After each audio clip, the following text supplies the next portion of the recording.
This is Brad Marchand, and you're listening to Breaking the Ice with Josh Dolan. I don't think he would ever let a pizza get out the door before he buried the whole thing, so he likes to eat that kid. That should sound bad. First time. Yep. Shocking. The fucking shit we're trying to do to get this to work. Yeah. Josh Dolan has no idea what he's fucking doing, and he comes, No, I don't. You come to the table with a board from 1901. I warned you that's what it was going to be. Well, I am fucking... My brain is a noodle right now. Yeah. And I just can't talk. So I feel like it's... And why is that, Josh? Why don't we just start this off with Why is your brain a noodle? Oh, I don't know. Maybe because this time last week I still had a job. At WAAF? Yeah. The station that got shut off And it still existed. for a Christian station? Yeah. You don't mean you're not working there right now? No, and neither are you. No, I'm not. You were a part of WAAF. I was. In many different roles. A lot of them. Sales for Yeah. years. On air for the last 3. You're in sales. You were in sales. I was in sales. And I left and started my own business. And Yeah. then they got a chance to come back and do on air. And we took it in the dick last Friday. I met you because of WAAF. I know. You tell me about it, but I don't remember. I was in Of talking course to you don't remember. Well, you had one of your $1,000 suits on. I never had $1,000 suits. I heard you coming a mile away. Yeah, well. Because you were yelling people's names as you do to mine in a crowded restaurant. Dolan! I think you said I was like marching down the hall. I was in sales at AAF at the time. I was in Mistress Carey's old office in a job interview in 2013. Okay. And I don't remember what we were talking about, but it probably had something to do about radio. Most likely. And then you poked your head in and you said, when you're done with this, when you're done with whatever this is, I need to talk I to have you. somebody from Ford here that would love to meet you. And then she said, all right. And then I forget what else you said, and you walked out. I'm like, and then who is she this? said, Who is this? Get the fuck out of here. I got business to do. get him a sandwich No. and then get him out of here. And then Carrie said, that's Isaiah. He used to be on the air. He's very good. He's in sales now. And then we continued. She was like, he understands on-air personality and how to connect the two. And then we kept talking about what we were talking about, and I got the job, and then I met you, and then we had some things, some other projects outside of the station, and we realized, oh, we're actually here for the right reasons. And there's other people that are just, trying to weasel their way through life. And that's when you had breakfast with a Bruin. You had an awesome. You've got all the connections with the Bruins and the alumni. Yeah. And that show was great. Breakfast with the Bruin, and there were some dickwads that tried to put con artists that tried to put their fingers in that thing. Does that still exist? And then some failed rock stars that were. Does that show still exist? You're gonna say some shit today. Yeah, I am. We're a little pissed. Listen. You're cruising along. You're working at a job. Everybody can relate. We were working at WAAF. I don't know that pissed is the right word. Disappointed? I'm disappointed in, just bummed out that it happened the way it. No, well, it could have happened worse. They could have just shut our codes off 100%. And just said, we'll send you your stuff from the office. And that's what happens usually in most jobs, and certainly in all the years of working in radio. I've been fired from a few jobs full time. They're like, fuck you, get out. Yeah, and we have a box for you. Clean out that. your cubicle. They didn't do that. They let the station WAAF. Our Boston bosses let us have a 2-day farewell party. Right. Which I think the listeners appreciated. Oh yeah, and we were able to. Everybody did connect with our listener. And I wasn't even on the air. Right. For that, I did the Hillman Morning Show, and then I did Maddie and Nick, and then I did the year at WEI, and they never used me. Shocking. That was just a weird year of being like, hello? That's a tough station. There's hello? a lot in the sports world in Boston. There's a lot of egos and a lot of people. So to try to get into the egos are just disgusting down there, and I still want to be welcome back in the building, so I'm not going to say anymore.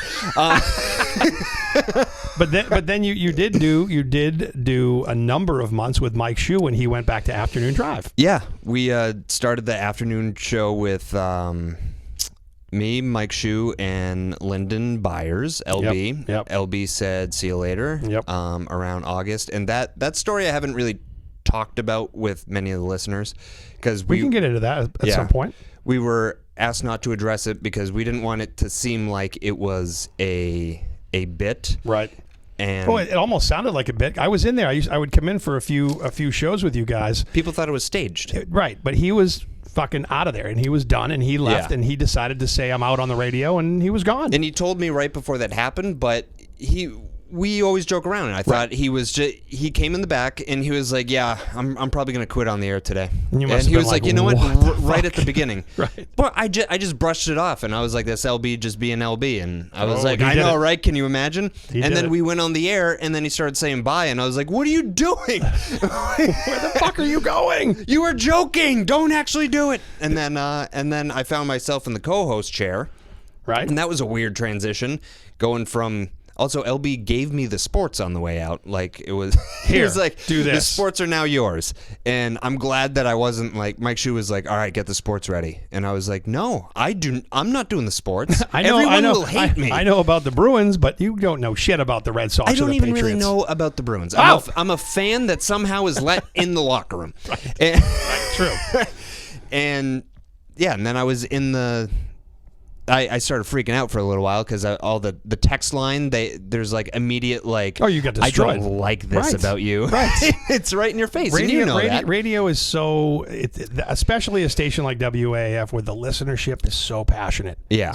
I mean, the fucking thing was on the air for 50 years. Yeah. Can you hear that plane going into Logan? Is the mic picking that up? Listen, these people and us, we're lucky we plugged in microphones. You fucking didn't even bring the right recording shit. Yeah. I had to, I don't give a fuck. I said I can't do it this week. There is a plane flying over my house. This is what we're doing. Is it picking it up? Yes. Can you hear We the have plane? an open window. Can you hear it?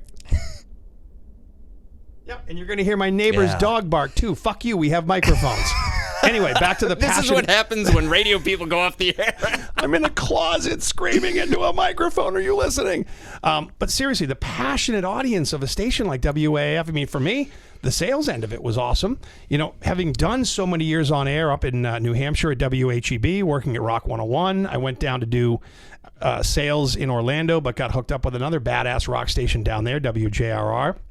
And when I came back to Boston, working at Entercom, working with WEEI, WRKO, and WAAF, and the Red Sox and the Patriots was the fucking nuts. Yeah. It was like, shit, look at all this cool stuff. And I coming from the original on-air side, creative services, you know, writing and producing commercials to going to on-air, it's all the same thing. You're all fucking trying to get people's attention. Yeah. And I'm like, look at this shit. I grew up on the North Shore, so I was a BCN kid growing up. I couldn't get WAAF, but I knew it was that metal station out in Worcester. I was like, I'm going to fucking listen to that thing. Yeah. And I did because, you know, Shoe's doing harder, faster. I'm a metal guy. So, but over the years, once I started working there, I'm like, this is fucking cool. I meet you, I meet Carrie, I meet Mike, I meet, you know, LB, Greg Hill, the whole fucking thing. RV, all the people were great. And I started doing voiceover work for Kevin Klein, the production guy. Because it's like, fuck it, I'm doing it. I've done it.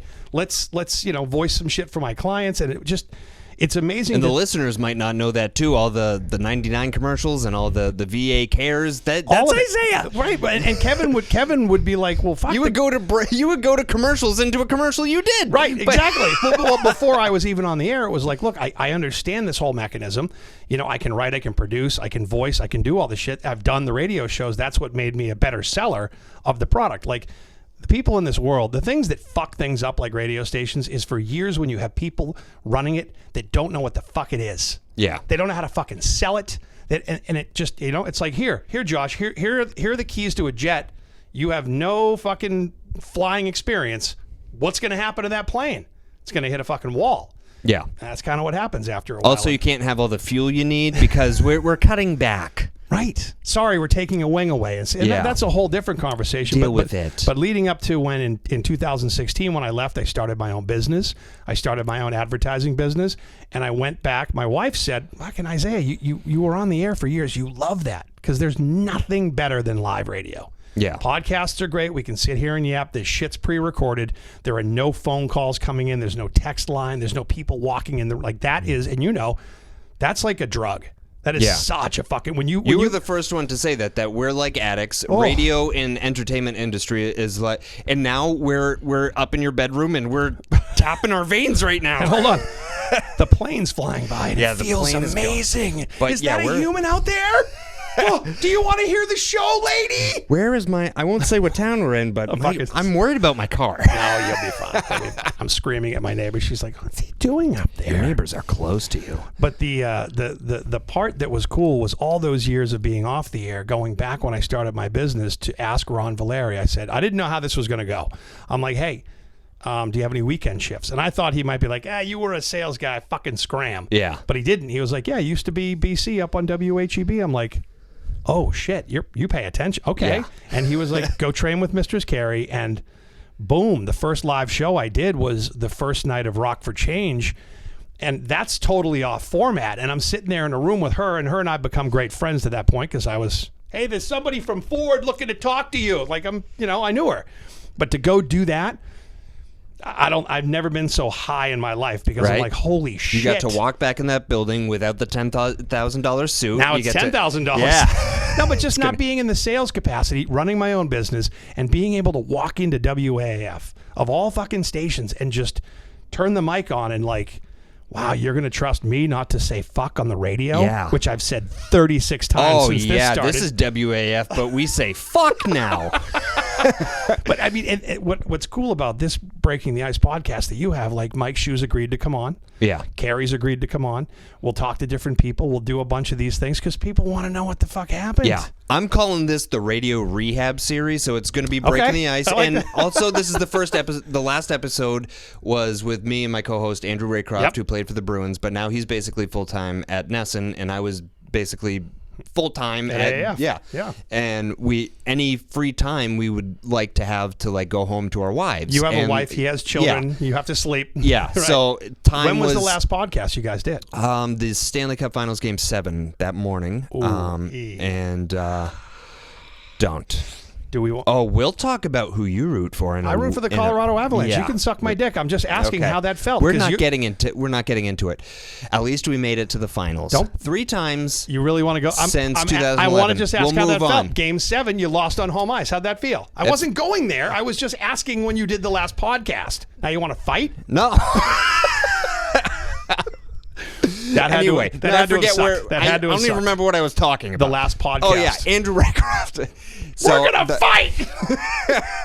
It just goes to hockey with us, and all of a sudden we're like, all right, let's step outside. I'll rip your sweater off and kick your ass. Anyway, just because he's a Colorado Avalanche, because he went to the Avs because of Ray Bourque, who was a traitor. And what? Really? No, we'll get back into that. It was just a traitor. He left, and brought the Stanley Cup back to rub it in our face. I thought that was awesome. And yeah, I bet you did. I love Boston. But, calm down. So, I love the Bruins, but the point is, you did a podcast, a very good podcast, by the way. I started it out where it was just me, but I would only have guests because I can't just rant. I'm not Bill Burr. I can't talk by myself. I don't even want to listen to just me talk. I don't think Bill wants to hear himself talk about himself, but he's fucking crazy. He can carry a podcast with himself. He's good. And then me and Andrew Raycroft became friends, and he was looking at he was starting to get back into Nesson. Right. I was trying to get him to go on social media. And you got him on Instagram. I you would like started to take his accounts. I was needling him, but I think some of his other NHL buddies that like Hal Gill and... Is he bigger on Twitter now or Instagram? I haven't looked on his Instagram. Twitter. He's verified now on Twitter. Oh, he got a check mark? Dude, you started that. Nobody gets check marks anymore. What does a on check Twitter. mark even mean? It means you're... Fucking what? It sounds like the Wizard of Oz outside. Hey. Why is the window open? Because it's warm. I am freezing. I don't know. I shit big like 20 minutes ago. I think I might have the coronavirus. Should we call this podcast ADD? Or I don't know. I am all over the place. There is a main the main focus is we lost our radio station. We're pissed. WAF went down. And we're normally by this disappointed. time we go to an Aussie song. Right. And right now, this is what happens when you don't play music. You start getting off topic. Can we play music? Right. This is a program director's worst nightmare in radio. Yes. Wow, they've been talking straight for 15 minutes. Jesus Christ, play some Black Sabbath. Also, right now we don't have any commercials, so if you're interested in being a part of this and becoming a part of the former WAF family, I'm going to have my comedian friends on it. I'm sure you'll be doing stuff after this, but 100%. Just to help fuel this, we're homeless, and we're well. This is this 13 minutes in. If we want to get to it, I mean, the people that are if anybody's even still fucking here, there will be a lot of former AAF people and lots of other people, because I think this is a great Bruins and comedians. Good shit comes from bad shit. Yeah. And always does. It's going to be a fun mix. It's still going to be a party. Right. But you can listen to it whenever you want. Right. And this won't get staticky in the city of Boston. And no one's going to tell us what we can and can't say. Exactly. But it will take money. So, I mean, this is going to live now where? This is on the... Breaking the Ice on iTunes, Spotify, SoundCloud, anywhere that podcasts are found. And your handle is @NotJoshDolan across all platforms. Yes. So the best and way... at Breaking the Ice podcast on Instagram, and I forget Twitter's, but it's Breaking the Ice something, probably podcast. Point is, if you like and you want to hear... But we're going to get organized. We're just shooting the shit in my bedroom, for fuck's sake. We're going to get a place to do this. We're going to get people involved. Yeah. We're going to get sponsors, because everything takes money. We got to be able to fuel this more than just 3 shows. Yeah, and we are recording it, but it's just that I haven't stopped since the station went off the air. Somehow I found a way to up my workload at work at WAAF. I haven't missed a day. I've been there every single day, not getting paid. Well, if you go but I'm uploading all the audio and everything to WAAF.com of the last 2 days so everyone can hear it. Well, you have to do that. Yeah. People want how many people reached out to you on your social media? I didn't, honestly, a few weeks before, I felt like me and Shu were doing a show for maybe like 8 people. Right. And he actually said that because I said something about Germans and nobody's listening and we came anymore. off the air and he was like, dude, you're lucky only 6 or 8 people are listening right now, because he's like, don't say that again. I was like, it slipped out. Hundreds of thousands of people, because the thing is, when you're in that radio space, this is having worked in it for so long, literally like 1% of the audience takes the time to text or call. Think about how the world is. That. They're listening, they're laughing, the content's there. Like everything I listen to, I never call in. Right. I never text in. Right. I listen. Right. But I forget that, like, being on the other end, like, you go to a song and it's just, it's quiet in the room. It's like, okay, we just did that. And there's no immediate response like doing stand-up comedy, where it's like you immediately know if you suck or you're good. Oh, yeah. And nobody's laughing. Exactly. Shit. Well, look, but when we went similar. off the air, it was just like hundreds and hundreds of people DMing, and like, think about what Mike and Carrie's social media looks God. like. They have hundreds of thousands of people that are right now. Those guys are working on their next steps. We'll say that now. I talked to Mike. I've talked to Carrie. They're going to be fine. They are goddamn legitimate rock stars. I can't wait for them to. If Carrie doesn't start a podcast on her own and have her rock star friends on, I'm gonna make her do it. Like, between what you're doing, it hasn't even started. She already has a successful podcast. Exactly. But think about this: someone who was in radio for 29 years. You're gonna have to give her a minute just to go. What is that? She was at AAF 29 years. Yeah. She started 1 month before I was born. Right. Yeah. She's been there for a minute. No, I'm going to be 29. Fuck off. I'm going to be 50. Stop talking about age. Really? Oh, God.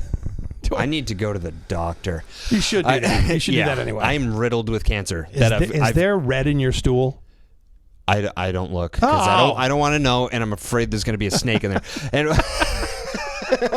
snakes on a plane, snakes in the bowl. Yeah. But once we went off the air, it was just like, it's crazy still outrage. The people reaching out saying, like, I loved you on the show, and like, it's only been 7 months. Like, the amount of people that are probably reaching out to Carrie and Shu is like unbelievable. And I keep telling Shu, I'm like, dude, I'm so burnt out. Like, the amount of people, like, I love it. It has helped so much, and it's the reason that it's like, I never had like a depression. Right. Like my wife was like, it's probably going to set in later. And like the last few days were very emotional. Right. But just because of the fans, the listeners, and everyone being like, we're still with you.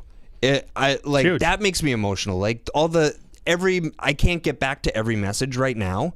So if I still haven't got back to you, I probably read it. I maybe even hit double tap or liked your message.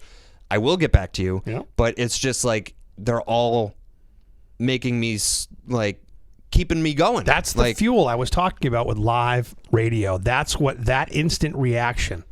They just went to our funeral with us. Yeah, they went to the funeral of WAAF and that listened. Makes all the fucking shit worth it. Where it's like you're ready to blow your brains out, or you forget your recorder and the mics don't work, so now you got to go upstairs to do it. Wait, you mean when you set up this podcast and forgot to bring all the right equipment? It was just an example. Oh, that time? Yeah, we don't need to talk about all the bad things that happened today. But we're doing it because it all makes it worth it.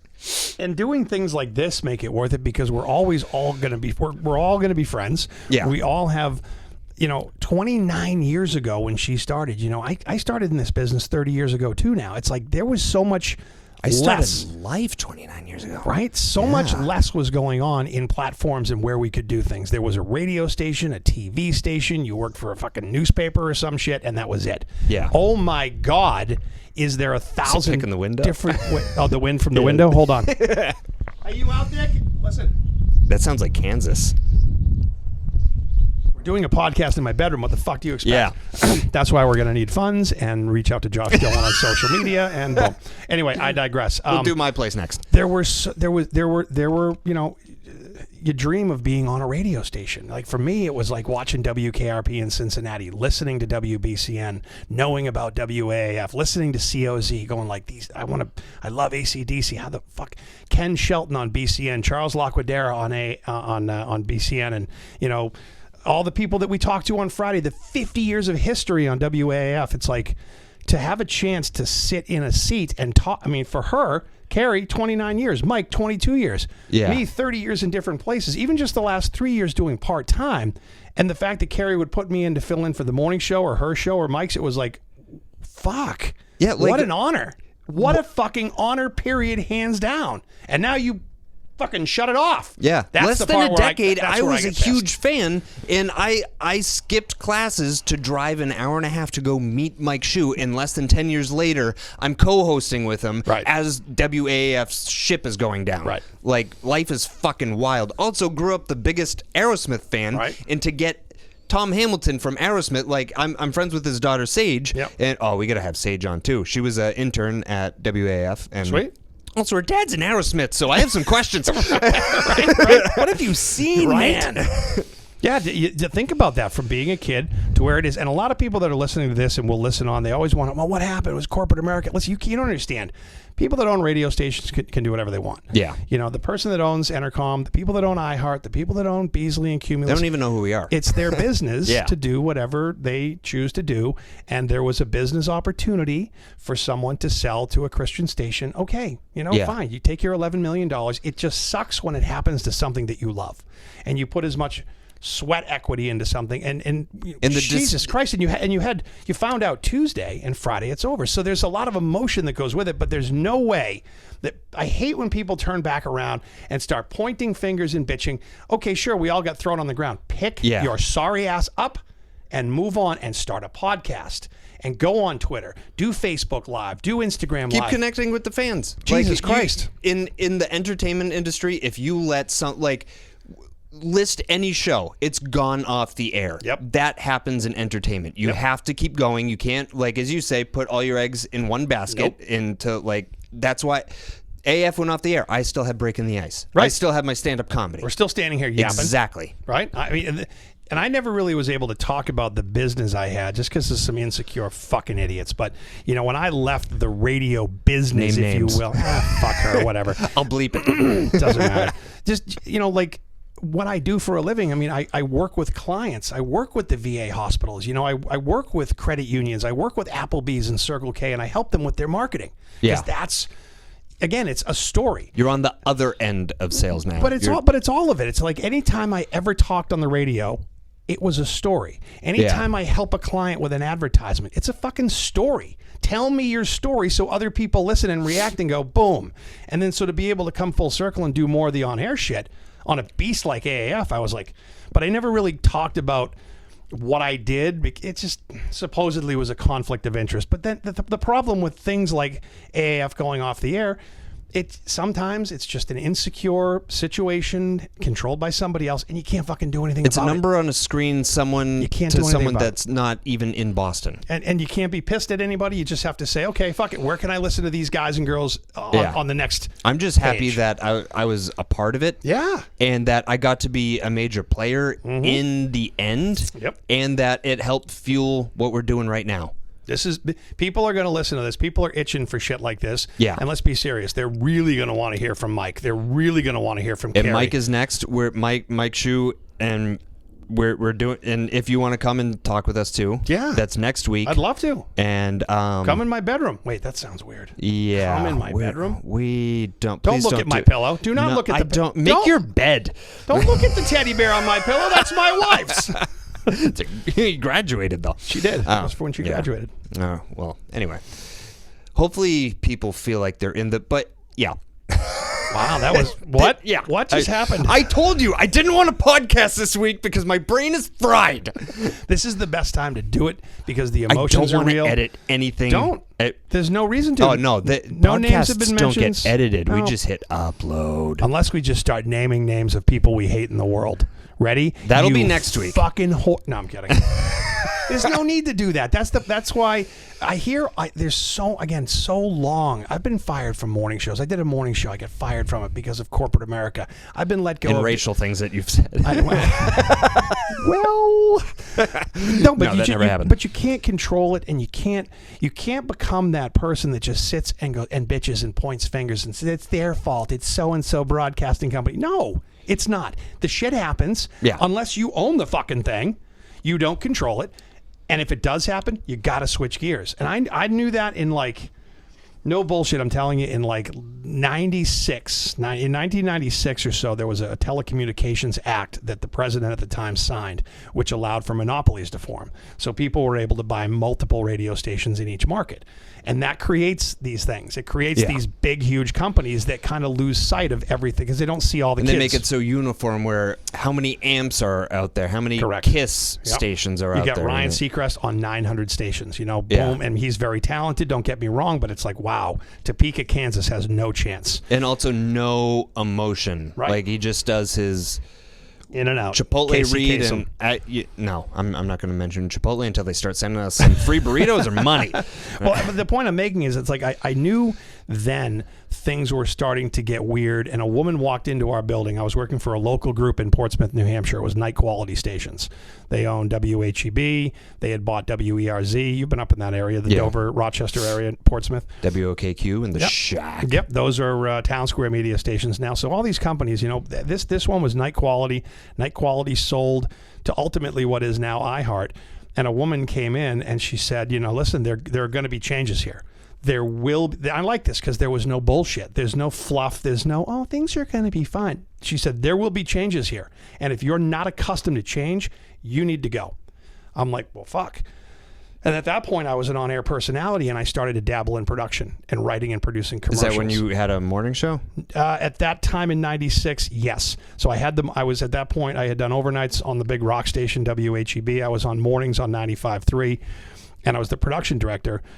Shortly thereafter, I was fired and two others because we were a very small station, and they're like, gone.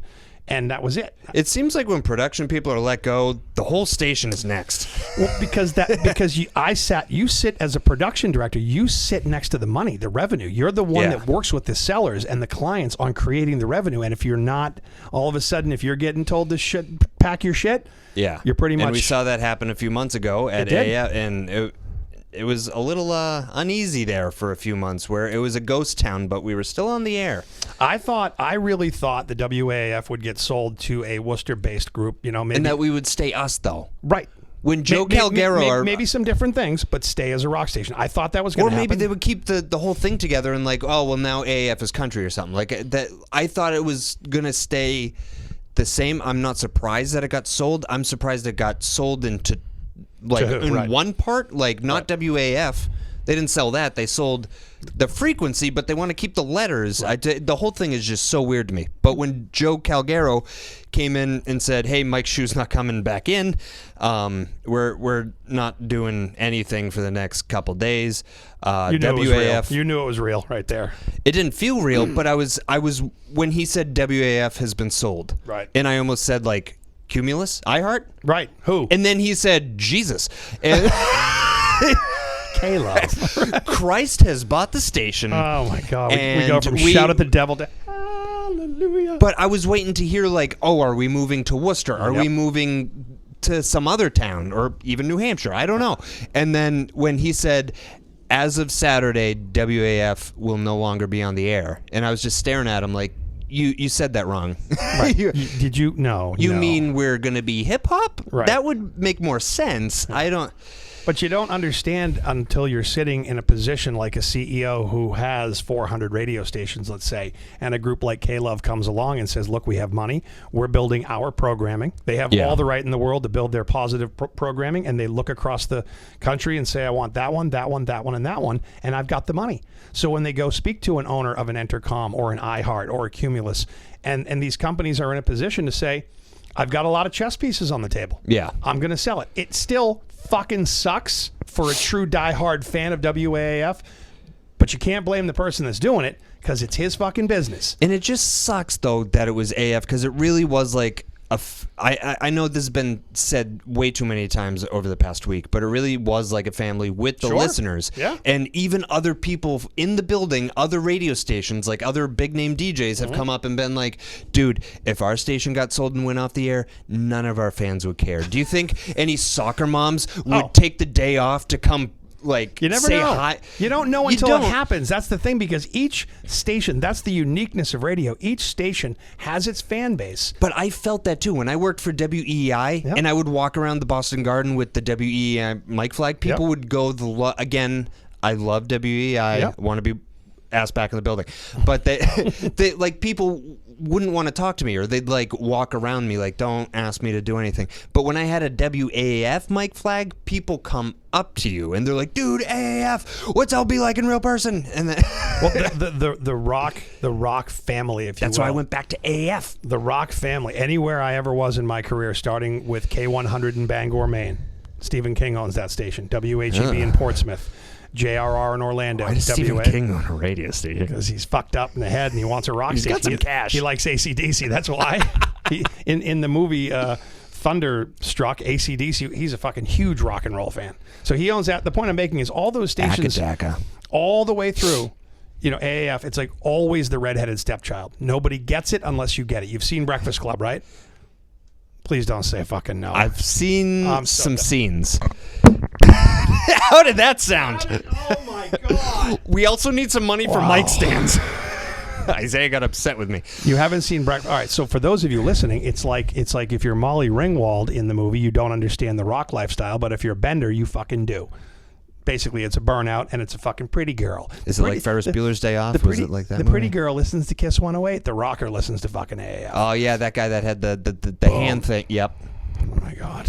What? I know you're only 12, but go watch The Breakfast Club. It's a fucking serious movie. Okay, send me the VHS, and I'll pop it in. Wow. Send me. Next caller. The point is the family that rock creates. You're exactly right. When you go into the garden, people are like, dude, I love that. When I was a kid, I listened to, AC/DC. I heard the first Korn album that came out. It's just it's a thing. It's a fucking thing, and that thing is gone. Yeah. But I say temporarily, because we will rise. And also, we don't need to be employed to do this anymore, though. Nope. Like, we were doing this while we were at AAF. Right. But now people are jumping onto this as a lifeboat, as the Titanic is going down. Right. And we're taking names. Right.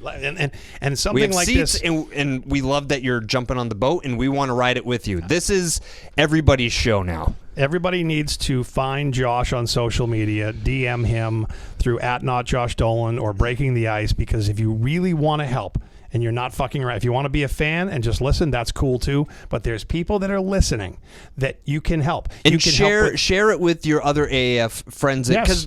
I do have 10.6 whatever. Yeah, you got 10,000 people listening. Half of those are probably, or more than, I don't know how many listen to AAF, but it's a lot of people. Yeah. Most of them are AAF listeners, but not everybody follows me and knows about it. And but that's the great thing about social media. Someone tells somebody else that this is let happening. them know Mike Schu's going to be on next week. Correct. And because that's what people want to hear, because for years they spent time listening to any of them, us included. The short times that we were there, we had an impact. Yeah. And now we're going to do this. It will take money to be funded. We're going to need a space to do it, because my bedroom with the window open ain't going to cut it every week. Exactly. But also, it's not bad. There's tons of people already reaching out and being like, I've been getting resumes for people that want to produce this, and we have no money to pay right now. We have nothing.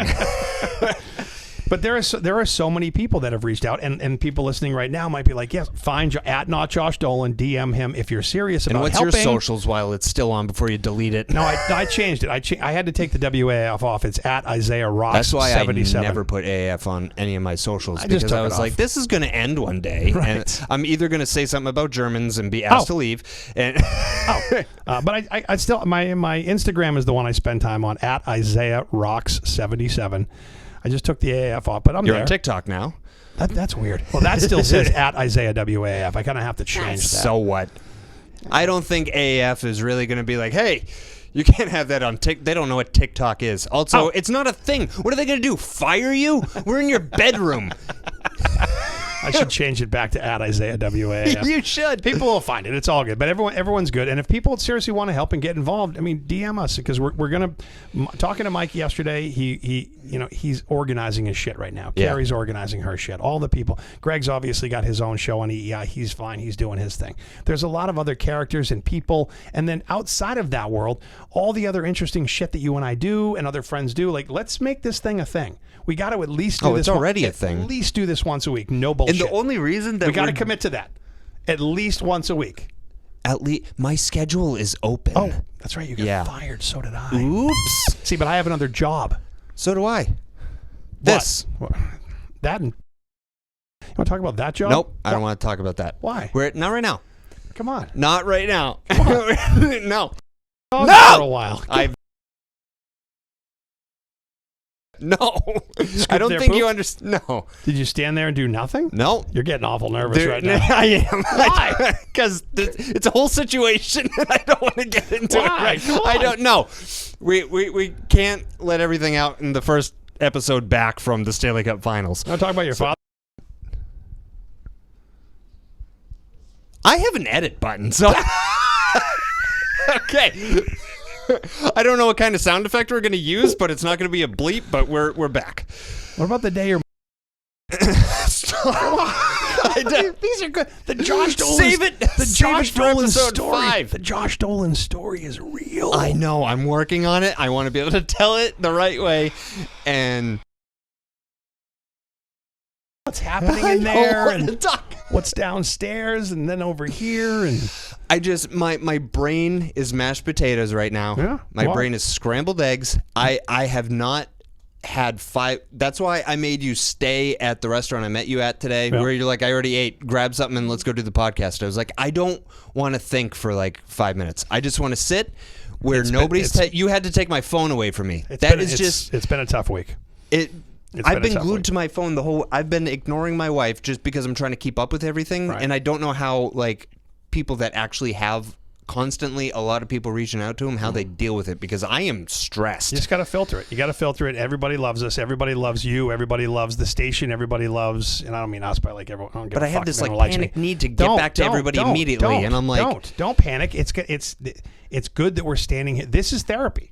It is. I felt like shit on Saturday, and I can't talk to my wife about this, or my parents, or my brother and sister, because it's kind of like we're like battle buddies. Right. Like only other radio people know, and only the radio fans that heard us know kind of what we're going. But now we're going to pull back the curtain, and we're going to show you the Wizard of Oz. We're going to say some things. We're going to name names. Nobody's naming names. There's no. It's people just want to know what went down, and then B, what are you going to do? And then more importantly, like sitting in a room with Shu and just you, me, and him cutting up a fucking conversation about whatever is good shit. Yeah. He's a funny bastard. And then You're you a add funny beer bastard. to that, and then we're going to say some things. I forgot to bring a beer into this situation. No, we don't. Why? Because it's... Go into it. Why? Tell me why. I still have a lot to do today. You know what? That's going to be the sound. We can make that the sound.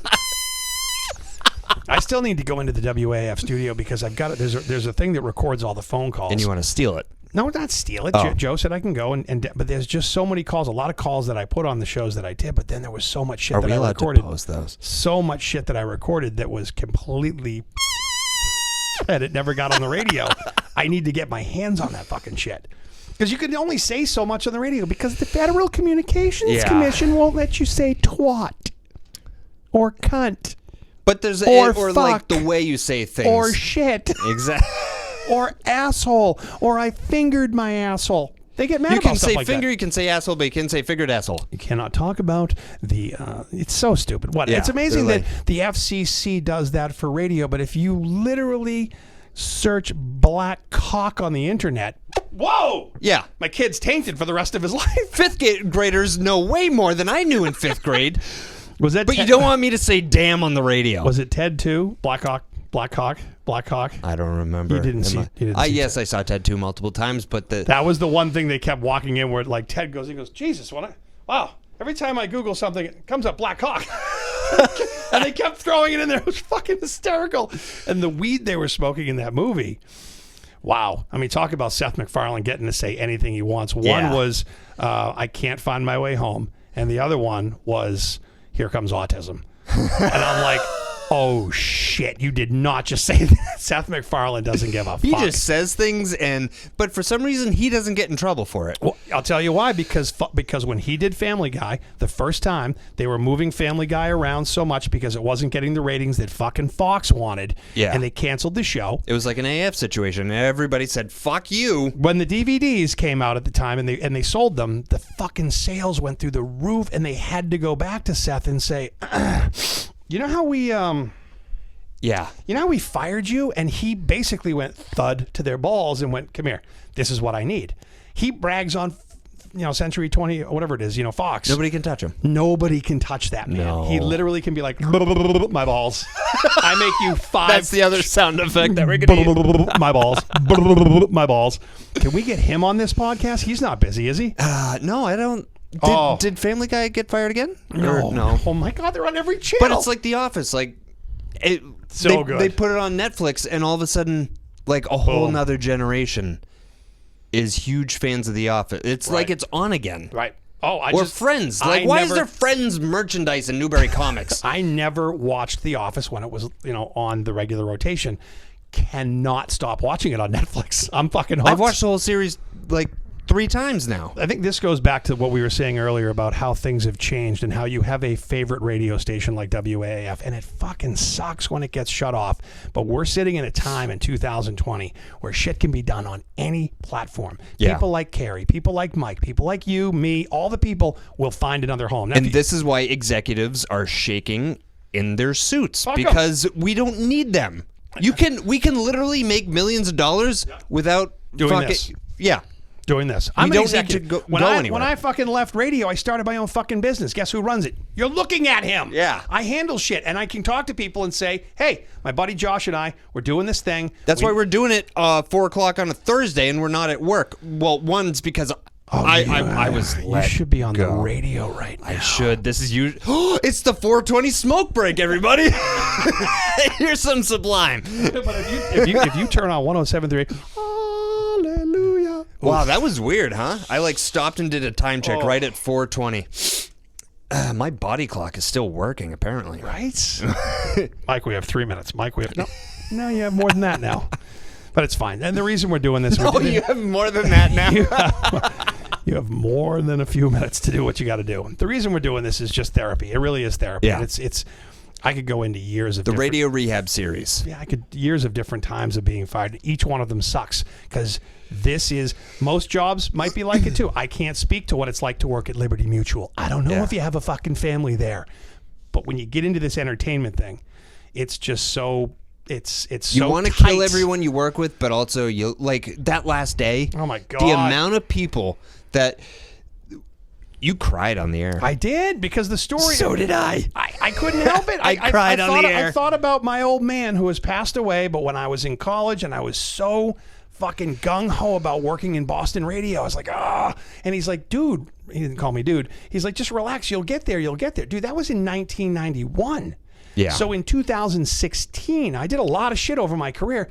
My father long passed away, but in 2016, I landed at WAAF, a Boston fucking radio station. I'm looking up going, Dad, I guess I fucking waited. And then it hit me. As I'm looking at Mike and Carrie, I start crying. I'm like, I couldn't even talk. Also, we were drunk.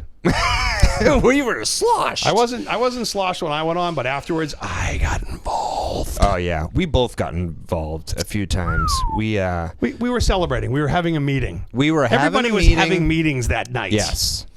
Everybody was.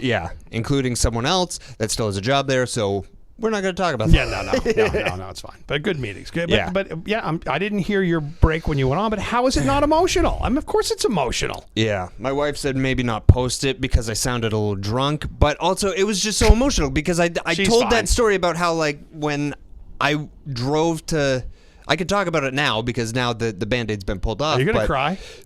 Jesus Christ. My computer's at 14%. No, we're good. Oh, good. We've done 44 minutes of yammering on. It's 44. Now, what should do you think people are still listening? Okay, sure. I mean, I'm still listening. 44 minutes is you're the only one with the headphones, and I can't tell if the wind is picking up still or not. Can you hear JetBlue? We're in Isaiah's bedroom, and it's windy. Yeah. Don't look at my sheets. Don't look at my bed. Okay. All right. We're just going to look outside directly into your neighbor's window. You told the story about... You cried because... You told the story about what? ADD radio. Tighten it up. Tighten it up. Why did you cry? That I went out... Like, I skipped class, and I went out and met Mike Shue, and then, like... I remember the first time I was like, oh, Carrie's at Circuit City in Leominster. Right. And I said, now AAF and Circuit City have something in common. Oh. But then I was like... Out of business? I got that out, and then I was just like, I couldn't talk anymore because all the emotions were coming up, and I just felt like I really started... Like, I had been there for 7 years, did the Hillman Morning Show. Yep. Did Maddie and Nick.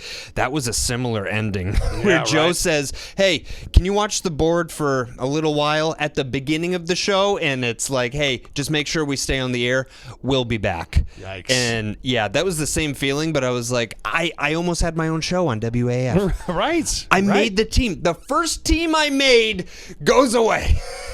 Yeah, they took and I'll never know what it would have been like because I never got to do a show.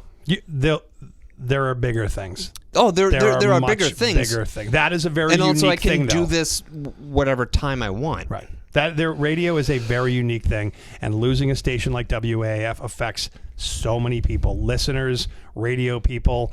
It's sad to see. Yeah, but you're right. There are bigger things. We'll go through the funeral phase. I'll tell you, going in there yesterday to pull audio, for me, going in on Friday was like going to my own funeral and the funeral of my friends. Yeah. And then going back in there yesterday to pull some audio of some old stuff. It's like going that now we're just picking through the fucking casket after the funeral. It's like we were putting things in the casket, and now we got to go back and take the things back and being like, yeah, we can't bury you with that. I need that. But the fun stuff is talking about, like, when you and I first started talking yesterday, I was like, okay, we come in, we're back sitting in there in WAAF and nobody's around. And the first thing we looked at each other and went, how fucked up were you at the end of the night Friday? I was fucking lit up at midnight. By the time we got to midnight, I didn't know that you were drunk either because I lost you. There were so many people in there. Now the story in a very tight space. The story that Mike Shue told me, he said Josh was fucked up. I'm like, I didn't see Josh. He goes, yeah. He kept saying, I'm waiting for Isaiah, and I'm like, I didn't know he was waiting for me. You said you're sleeping at my house, and I said, okay, maybe because I was like, nobody's driving, and there were so many people. And then Mike was like, I'm not leaving. Shue was like, I'm not leaving until I find Josh.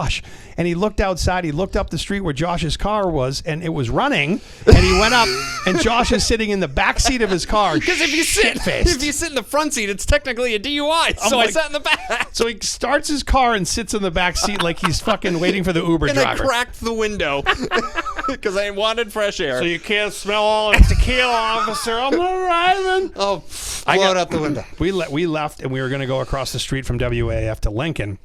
We get over there, they were doing last call, and I walked back with one of my buddies, Brian Davidson, who worked with us for years over there as our digital guy. And then I think Carrie's like, it's down Western Ave, there's a place that's staying open. And I'm like, okay, I'm seeing fucking triple at this point. I'm sitting in the back seat. I'm like, God. Yeah, you're sitting in the back seat of your car. We're both crying. And I start walking down Western Ave, and I get down there, and I'm like, the building's moving. Fuck.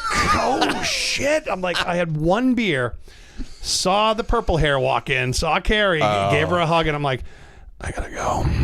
I'll talk to you next week. But you're at the level of drunk where you thought you just hugged her and said, I gotta leave. And then the next day she's like, you were talking about this, and you were talking... Like, I didn't think I was acting drunk. But then the next day, people were filing through being like, hey, so how do you feel? Even our boss, Joe Calgaro, was like, how bad were you hurting Saturday? And I was like, really? You can tell? And he was like, you and Isaiah? And he listed a few other people. He was like, you guys were in rough shape. And I was like, oh, no. I am so sorry. Danielle's story on Instagram. That last one. Yeah, we gotta post that on.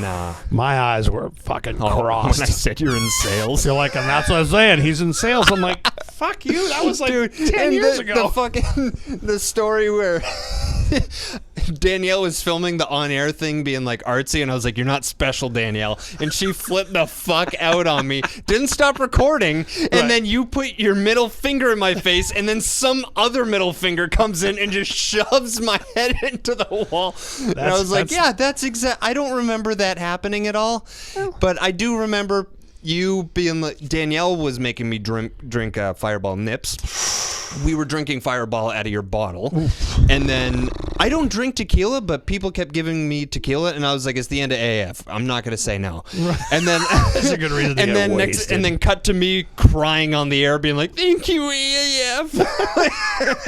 I'm going to miss you.